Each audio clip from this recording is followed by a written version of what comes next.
The shadow of the conquering German armies covered Western Europe. The self-styled master race was riding high.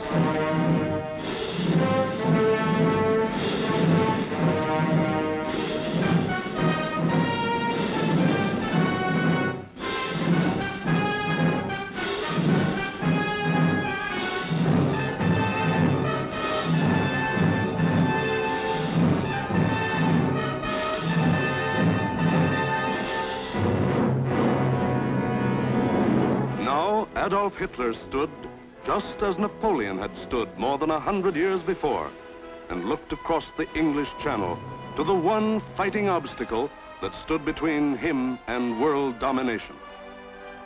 The chalk cliffs of Britain rose sheer and white out of the choppy waters. And beyond, a little island, smaller than the state of Wyoming. Crush that little island and its stubborn people, and the way was open for world conquest. The fall of Austria, Czechoslovakia, Poland, Denmark, Norway, Holland, Belgium, France had given him more than 100 million slaves to work for him or starve. The preliminaries were over. It was time for the main event, the Battle of Britain.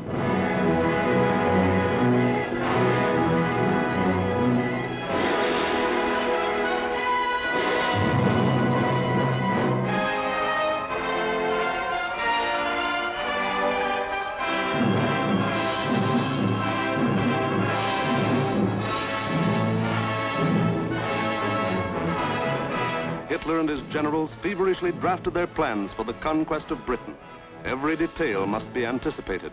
A slip now might wreck the whole timetable of world conquest. 6 weeks of final preparation went into those plans. 6 weeks to determine the history of 1,000 years. The thing was foolproof. See for yourselves how simple the whole operation was to be.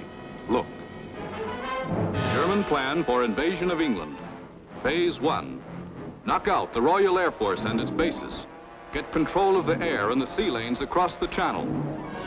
Follow the Blitz plan that had wiped out Poland, the Low Countries, and France. Destroy communication and transport lines. Above all, get command of the air.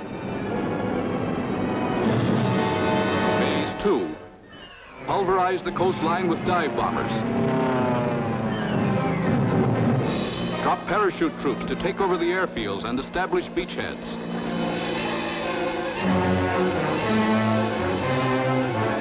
Phase 3. Actual invasion. Pour the German panzer divisions across in high-speed barges under an umbrella protecting fighter planes. Then send spearheads of armed might to divide, surround, destroy all opposition. That's all there was to it.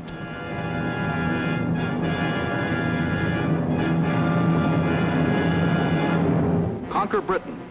Force the surrender of the British fleet.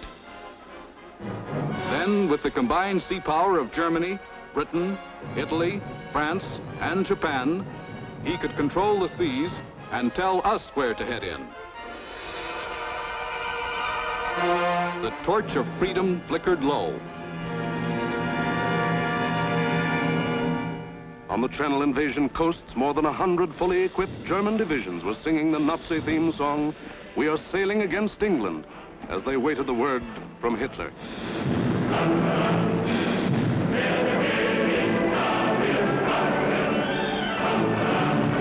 Here, for weeks, all the supplies and weapons of the Nazi war machine had been turned toward Britain.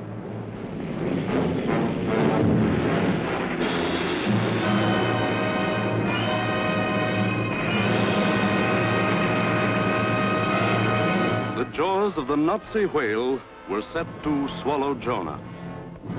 And what about Jonah? How was he doing? Well, Britain also had an army, but it was an army dragged from the sea at Dunkirk.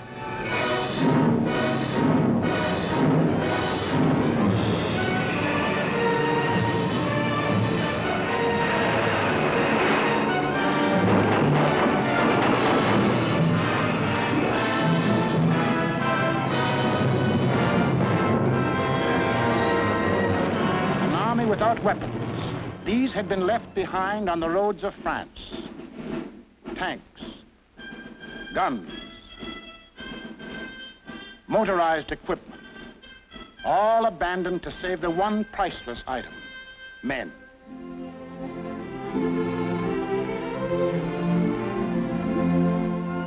In all of Britain, there was not enough equipment for one modern division. Only one tank for every 1,000 square miles of territory. Only one machine gun for every 1,500 yards of beach. Britain had a navy too, but it was scattered all over the globe, guarding vital food and supply lines. And the British knew it would be suicide to use their fleet in the narrow waters of the English Channel with the German Air Force in control of the air. Britain also had an air force. An air force outnumbered 10 to 1 by the enemy, both in men and machines. And then there was Britain herself, the people of Britain, the people who were to be terrorized and forced to surrender. They knew that every man, woman, and child, in uniform or out, would be Hitler's target in the onslaught that might come at any moment. They knew they had a job to do, and not much time to do it in. The young, the not so young, and the old. The clerk, the butcher, the farmer, the member of parliament, they formed the civilian army, Britain's home guard. They started from scratch.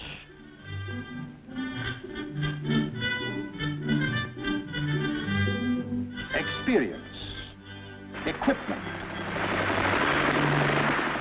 supplies, all were scarce. Only one shell to fire at each practice. The women of Britain refused to be left out. We'll enlist too. We'll put up the barrage balloons.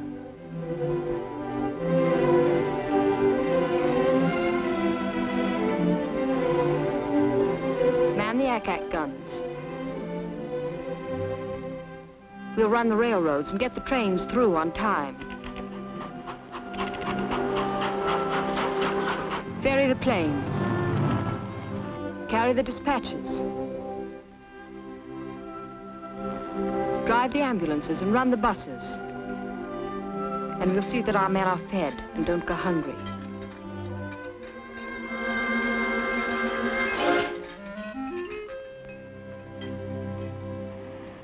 Others worked, men and women alike.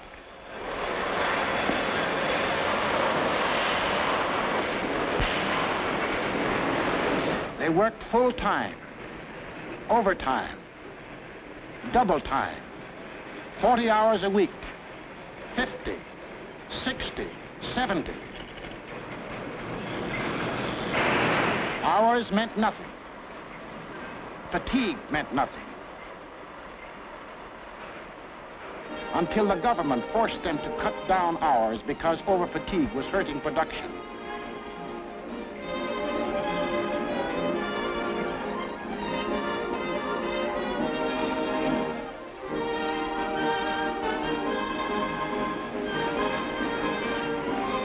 And when they weren't working, the men patrolled the moors for parachutists, blocked the roads, rehearsed invasion defenses.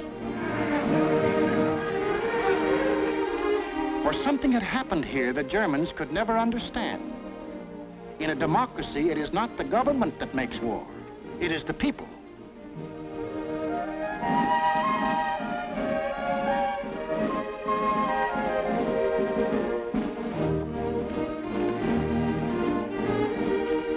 To To lead them, the people had chosen Winston Churchill as their prime minister.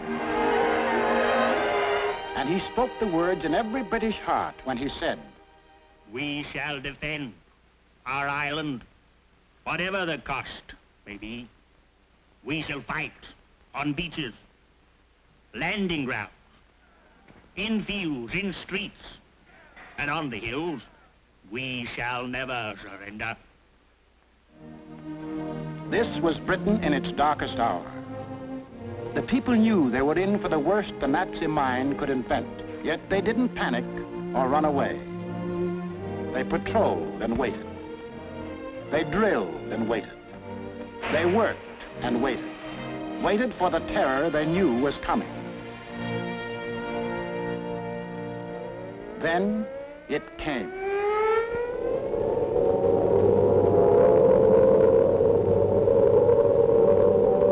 That's the sound that became part of the life of every man, woman, and child in Britain.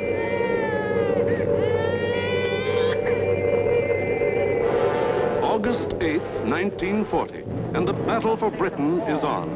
30 enemy aircraft over the channel, flying due west.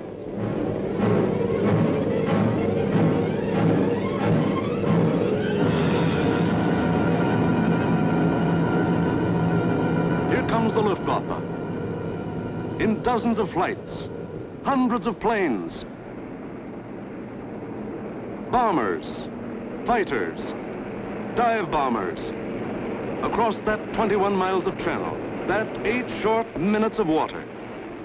Their first tactics were to bomb convoys in the channel. Convoys loaded with food and munitions, bound for the great port of London.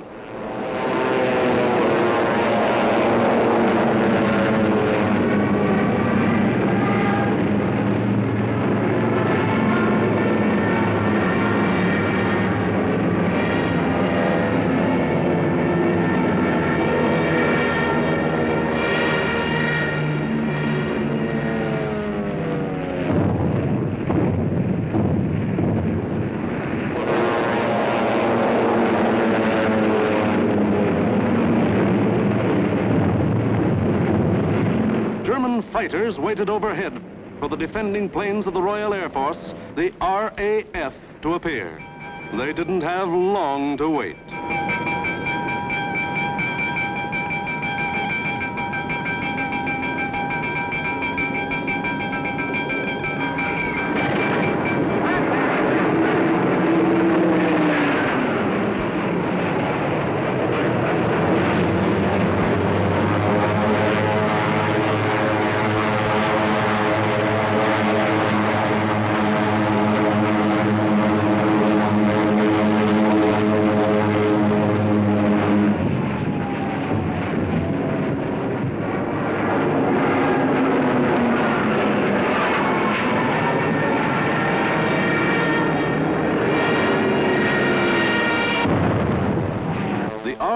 Came, facing odds of 6, 8, 10 to 1, and dove in, shouting the old hunting cry, "Tally-ho!"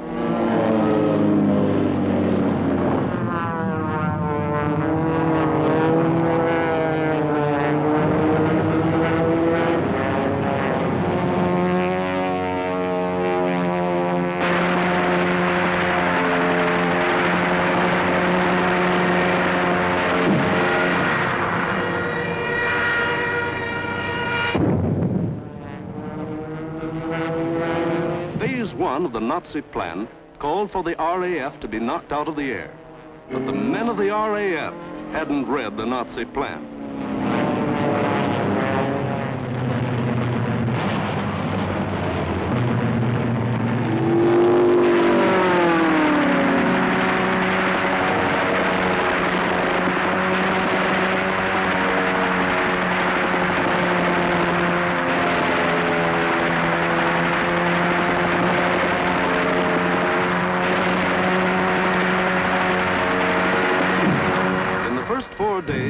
The RAF knocked 182 German planes out of the sky.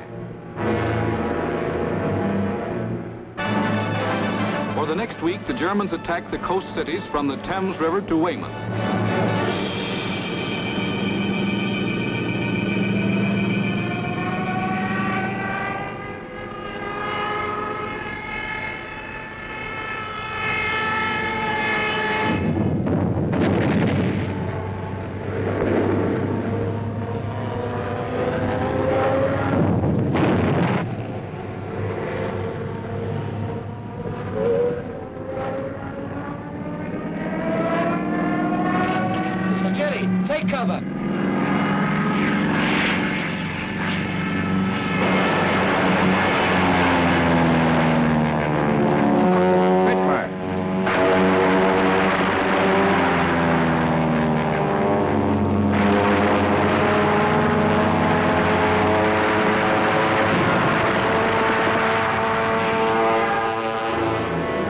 paid off with 180 more planes.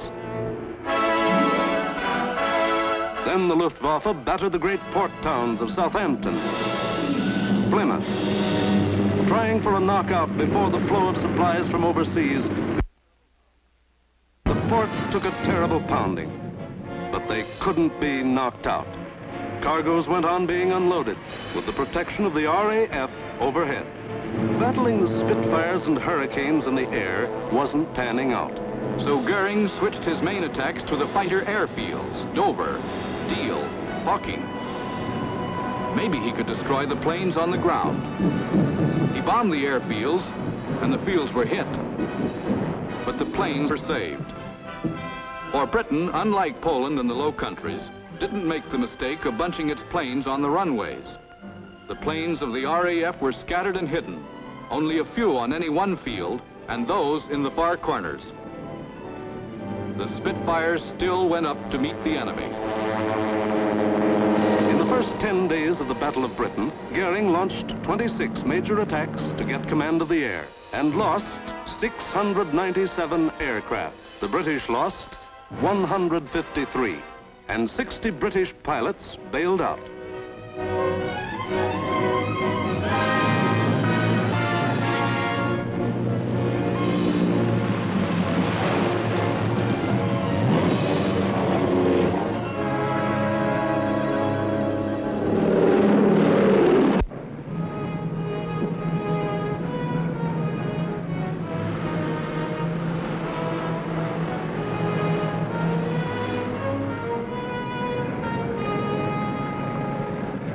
Valuable, trained men were saved and ready to fight again, but the crews of Goring's planes were lost to him forever.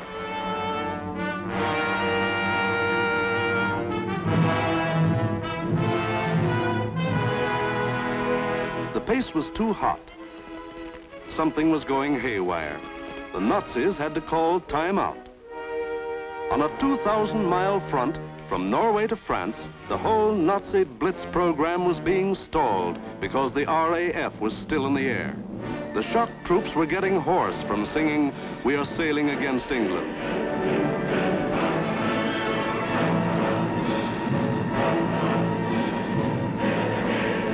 The long-range German guns were getting hot from throwing shells across the channel.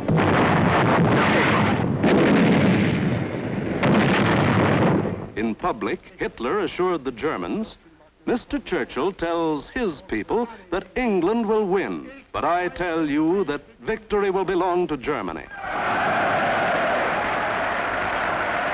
But in private, he sent for Goring, the boss of the Luftwaffe, and put him on the hot seat. Goring was told to do something and do it quick. So on August 30th, he ordered all-out attacks on inland aerodromes and industrial centers. Maybe he could knock out the RAF on the assembly line. And he adopted new tactics, too. More fighters and fewer bombers. Or maybe he just had fewer bombers to send. Anyway, those he did send were well protected. Fighters above at high altitudes. Fighters on both sides. Fighters in the front and in the rear. Fighters weaving in and out of the bomber formations. Britain, winner of the first round, was ready. With higher morale and sharper defense. Improved listening posts were set up all along the coast and warned of the enemy's approach before he left the continent. A quick flash from the control station to the fighter station. And pilots were on their way to meet the enemy while he was still over the channel.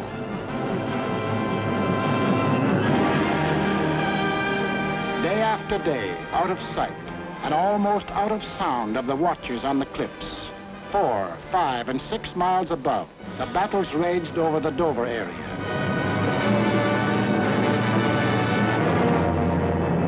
The Dover area became known as Hell's Corner.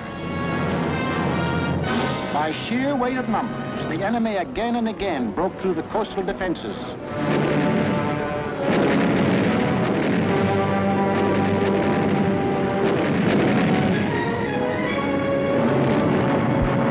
And reached inland to the airdrome.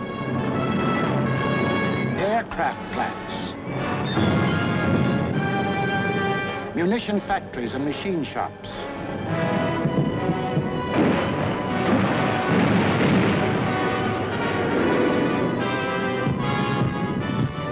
Hello, gunfire in the southeast. Right.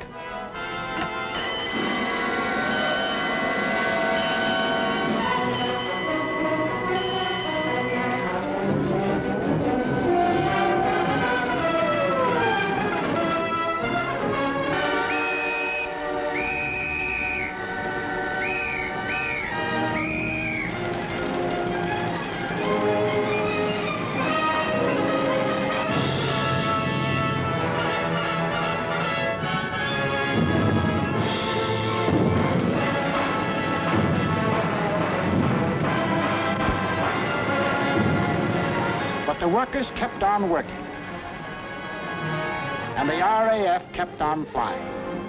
These few men with wings, alone in the sky, behind their motors and machine guns, were shooting down more than the Luftwaffe.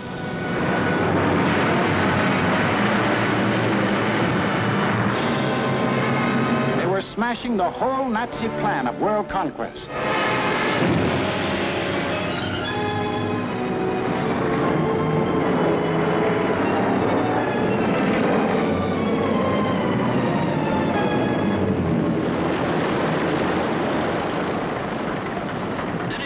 Johnny? 109 destroyed, Freddie, yes. Oh, good show. How'd you get on, sir? Oh, I had a wonderful party, thanks. Are you all right? You get any of the batters? Yes, I got a Messerschmitt 109 in Adonia. Between August 24th and September 5th, 35 major attacks were launched. They cost the Germans 562 planes, while the British lost only 219 planes and saved 132 pilots. Invasion plans were going completely haywire. The Nazis were blind with rage. The German mind has never understood why free people fight on against overwhelming odds. Hitler now knew he was superior in every weapon except the weapon of spirit. So he told Goering, break that spirit, crush the people, crush the spirit of democratic life itself. Invasion now would have to wait. The Nazis would avoid the RAF and smash the great city of London into the rubble heap they had made of Warsaw and Rotterdam. Could London take it? Even the people themselves didn't know the answer. The defenses they trusted in were London's hastily assembled anti-aircraft, the ack-ack guns, the balloon barrage which kept the raiders at high altitudes, the Royal Air Force, now down to its last reserves, and the plain, downright guts of people.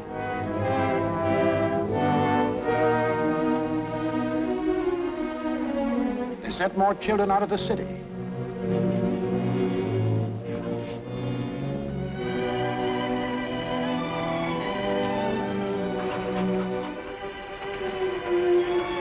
Tightened air raid precautions, stationed more airplane spotters, rehearsed firefighters, moved into bomb shelters.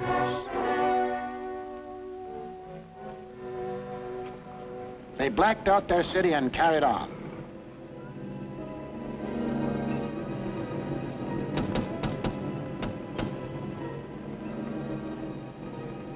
The first blow, aimed to crush the British spirit, came on September 7th.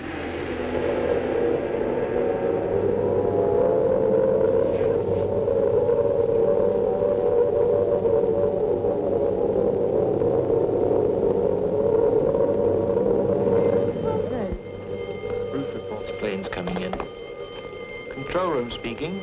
Customers and staff will now take cover in the basement. Please do not run, but keep moving. Down the stairs, or you can use the escalator.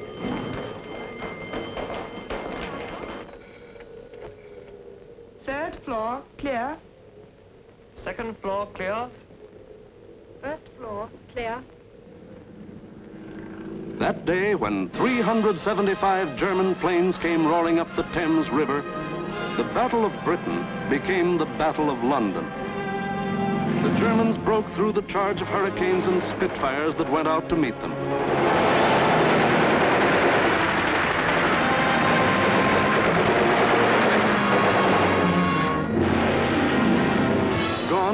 pretense of aiming at military objectives. This was just savage destruction.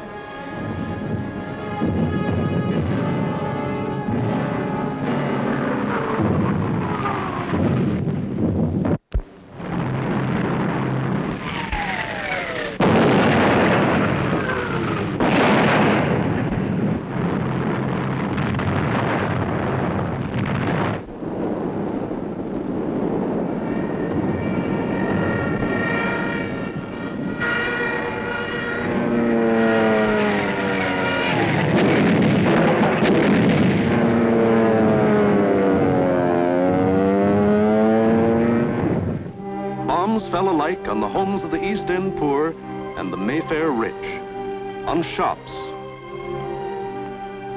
hospitals, churches. For 28 days, the Nazis were to drop everything in the book on the city of London. Tons upon tons of high explosives, delayed action bombs that exploded days later, torpedoes that sheared away whole buildings. And underneath the war in the air, the war of the man in the street went on.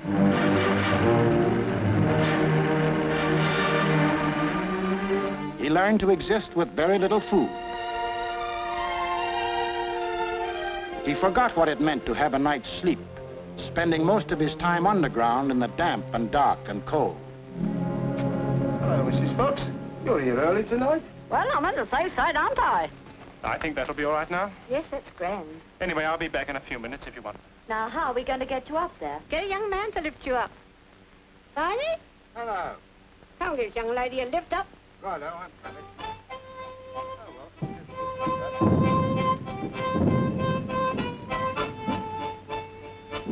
The air raid wardens stayed at their posts. Doctors and nurses worked on steadily as the bombs crashed all around them. Rescue squads labored night and day. Hi, Gordon. I found her. Is she dead? Afraid so. Firemen said, nuts to the bombs, and battled to put out fires. This was life in the Blitz. Against all the rules of Nazi warfare, Britain was refusing to crumple up. Across the Channel, the enraged Goring took personal command of the operations.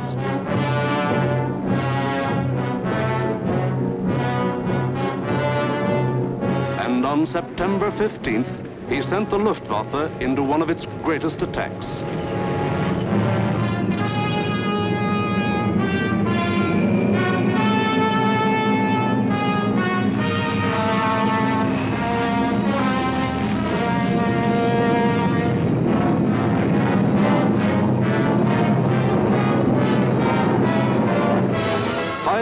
German bombers and Messerschmitt fighters roared over the English coast. Starmouth calling. Planes heard 3 miles southwest. Shout for hostile planes approaching from the southwest. The British met the challenge by throwing in everything they had.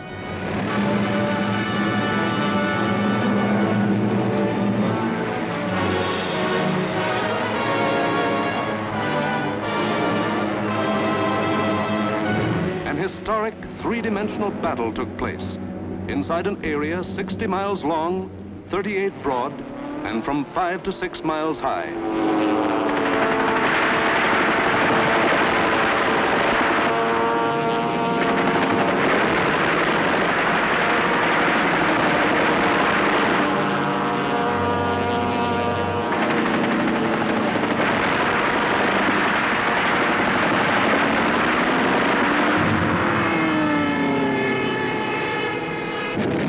200 individual dogfights took place within the first 30 minutes of the raid.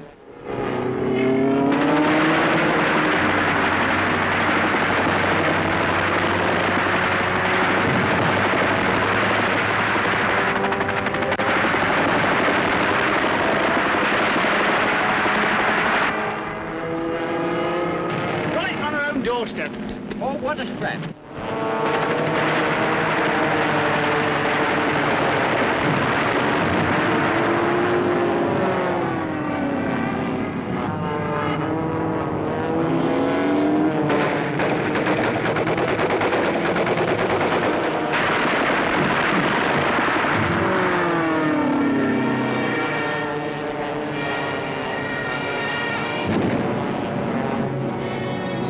calling London 1. Thank you, Centre. We'll keep a lookout for them. Hostile formation to the south. Some of the German bombers broke through London's defenses.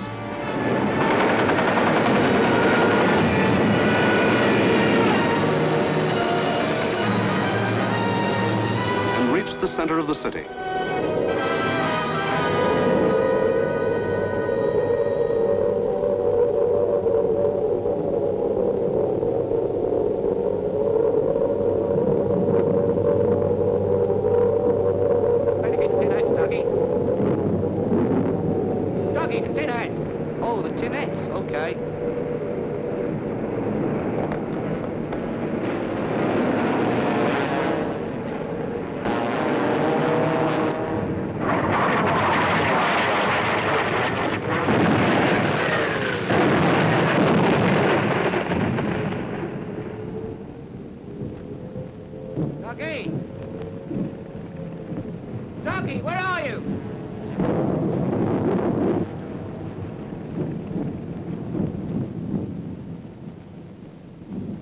Blimey, I thought they'd got you.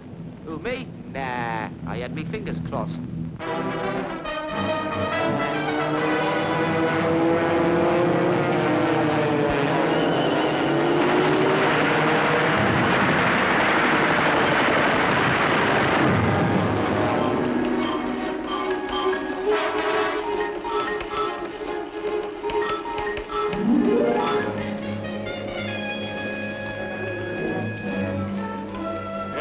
Communique. The biggest bag yet. 185 enemy aircraft shot down. End of message. Of the 500 German planes that came over that day, more than 1/3 were shot down. In the 28 days of terror from September 7th to October 5th, the Nazis dropped 50 million pounds of bombs on the city, killed 7,000 helpless civilians, and wounded 10,000 more. Bombs fell on Buckingham Palace,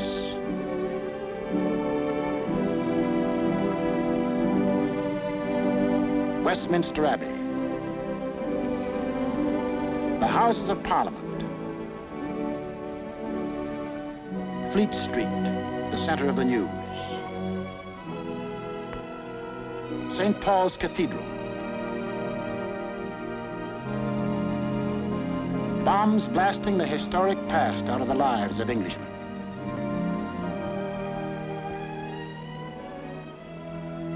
But in these 28 days, the Nazis lost 900 planes and their crews. The more they sent over, the more were shot down.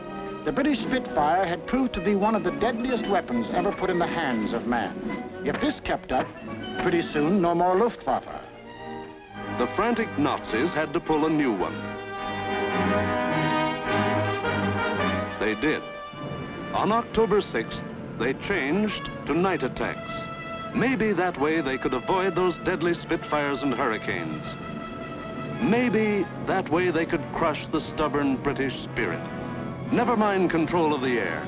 Never mind Phase 1, Phase 2, Phase 3. Now to concentrate on bombing the people themselves into submission and make them cry for mercy.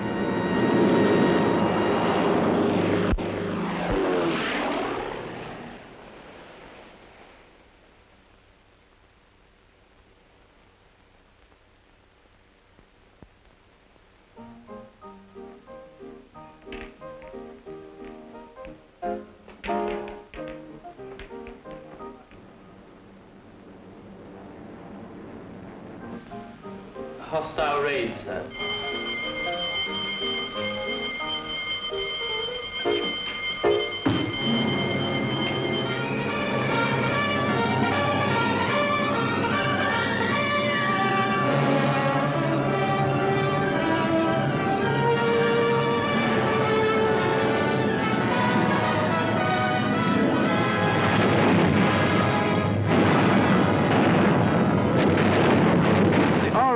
Wasn't much help at night.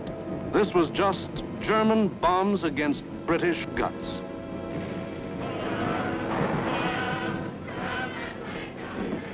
Harvey. Hello, Jack. Sound happy enough down there tonight, don't they? Yes, they're all right.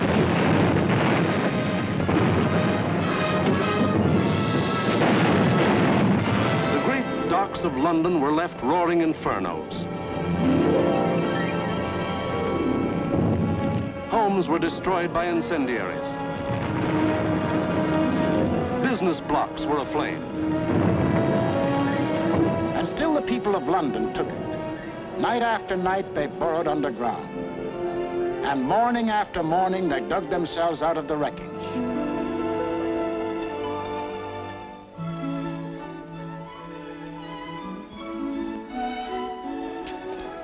Good morning, Mrs. Forrest. Good morning, Mr. Arne. See you tonight. Right here. Come on, Bessie.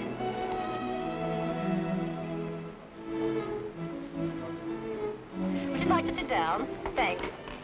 Morning, Miss Ryan. Sleep well? Fine, thanks. Wasn't it a quiet night? What about the one that came down about 2? I didn't hear it. Did you? No. Oh, we're getting used to them around here.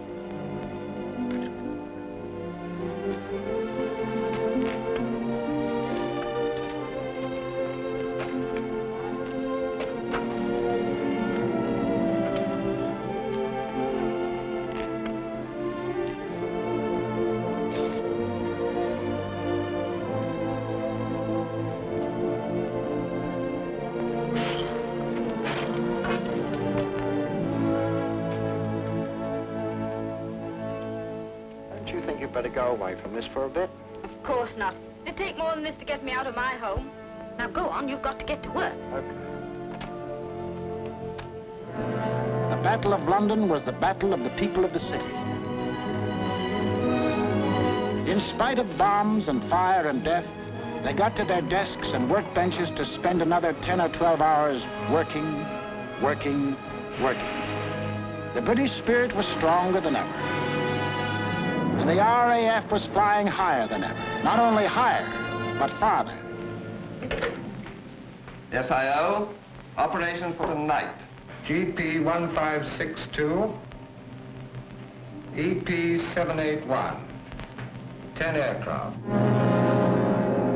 You'll find, I think, a decent photograph of the submarine yards there. There's a very good one taken the other night, Monty. Was there? A bit further along. That's it. Those are the submarine yards. There. Just there. Yes. Well, chaps, this is your target for tonight. It's the submarine and shipbuilding yards at Bremen.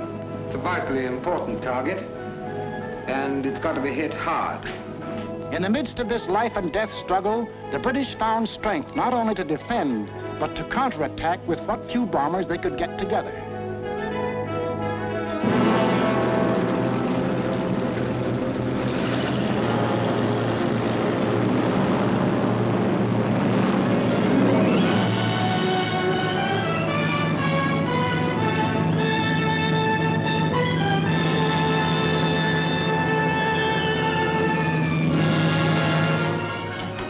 Charlie airborne, sir.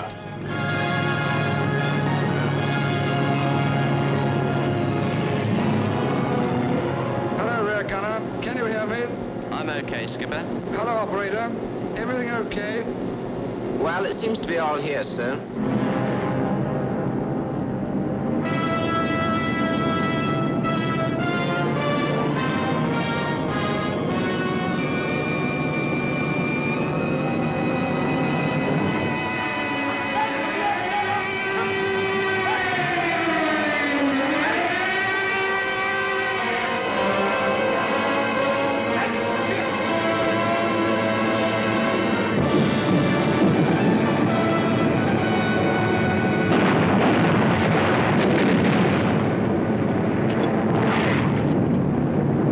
Stand by. I'm going in a glide.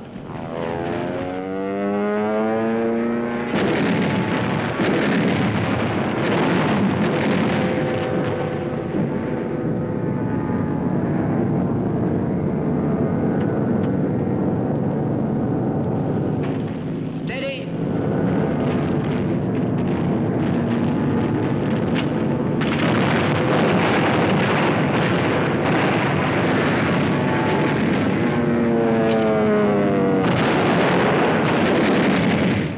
Bullseye was the last one. Here was the RAF giving it back.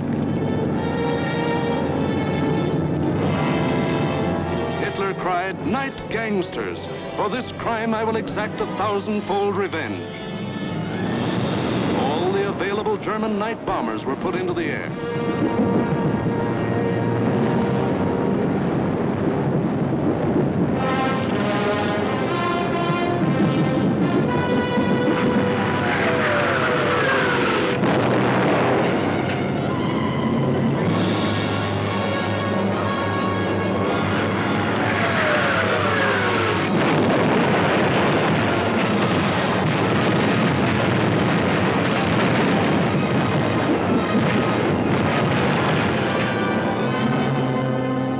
Thousand-fold revenge was Coventry. On the night of November 14th, 1 million pounds of bombs were dropped on the city.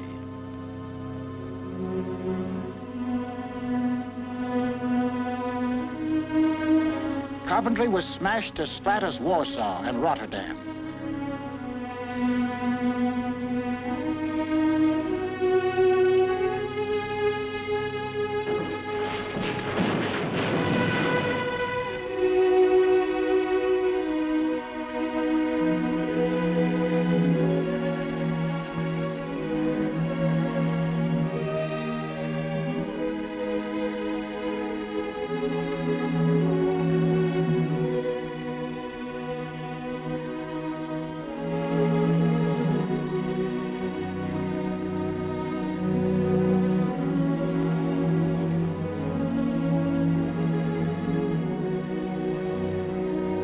The people of Coventry dug their loved ones out of the blasted ruin, saw them to their last resting place in a common grave.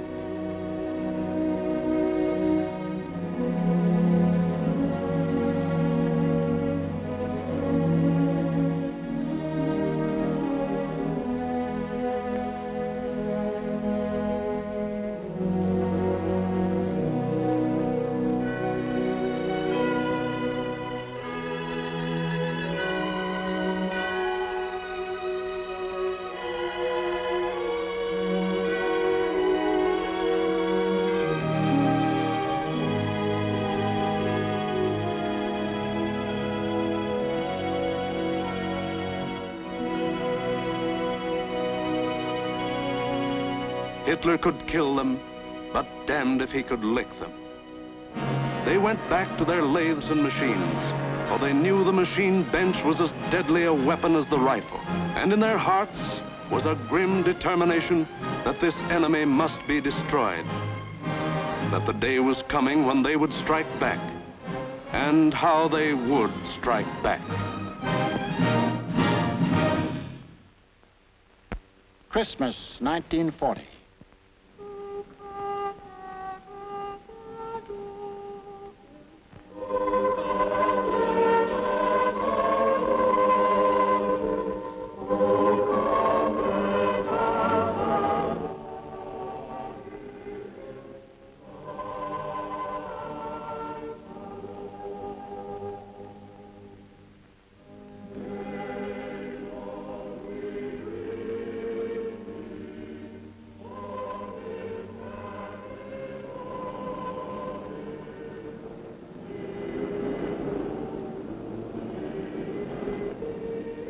Christmas, season of peace on earth, goodwill toward men, was the ironic quiet before Hitler's great burst of rage against a people who couldn't be licked.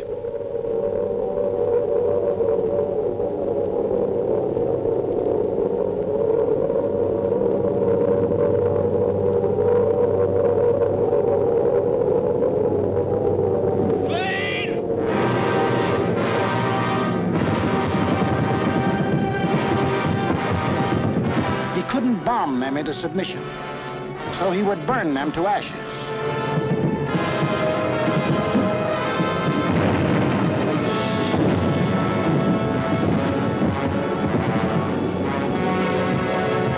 Millions of firebombs rained down on the great city of London.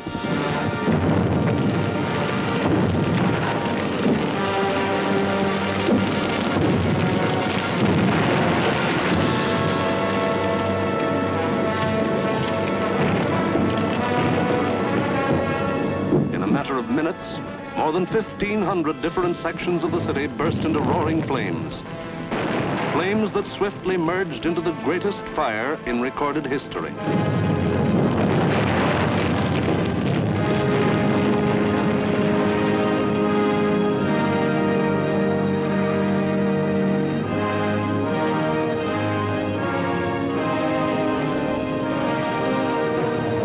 In the midst of all the fire and destruction, vital water mains were shattered. Water pressure was almost entirely cut off. Heroes of the night were men of the London Fire Brigade who stretched temporary hose lines out to the center of the Thames River, struggling through mud and slime. For the Nazis had carefully picked a night on which the Thames River had one of the lowest ebb tides on record.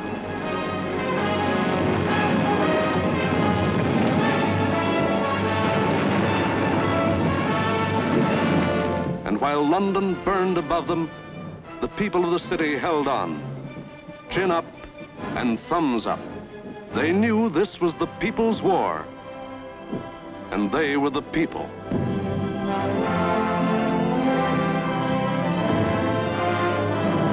And a people that couldn't be panicked, couldn't be beaten.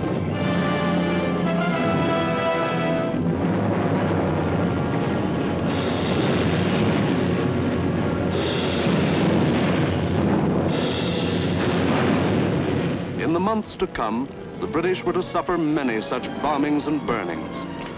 But a nation that calls on cold courage when hot courage runs thin may die, but it can't be defeated.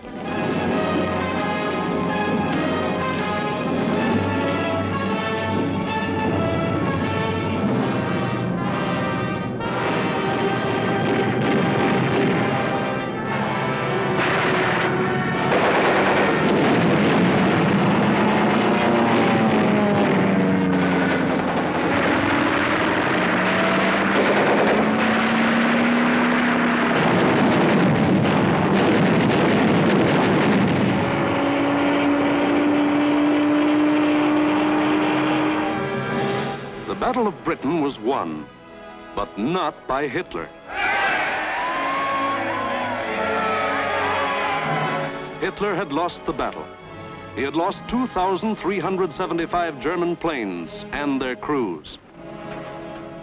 For the first time, it was the Germans who ate the bitter dirt of defeat. Gone was the legend of their invincibility. For a solid year, the Nazis struck Britain with all their might. They leveled thousands upon thousands of homes and damaged millions of others. They killed more than 40,000 men, women, and children, and seriously wounded 50,000 more. But not one single Nazi soldier set foot on British soil. But Hitler couldn't stop, and in our next film we will show how he had to turn to the east again. Why did the Nazis lose the Battle of Britain? First, because a regimented people met an equally determined free people, and the free people made them quit cold. We've been bombed, dive bombed, high-level bombed, machine gunned, been through 2 invasion scares. And the last lot we had the house down about our ears. But we're still sticking it, and we're going to stick it. Second, because this was a new kind of war, and the RAF were the men who could fight it. These were the men who belonged to what Hitler called those weak, soft democracies. The British did more than save their country. They won for the world a year of precious time. It was not only for the people of Britain, but for the people of the world that Winston Churchill spoke when he said, "Never in the field of human conflict was so much owed by so many to so few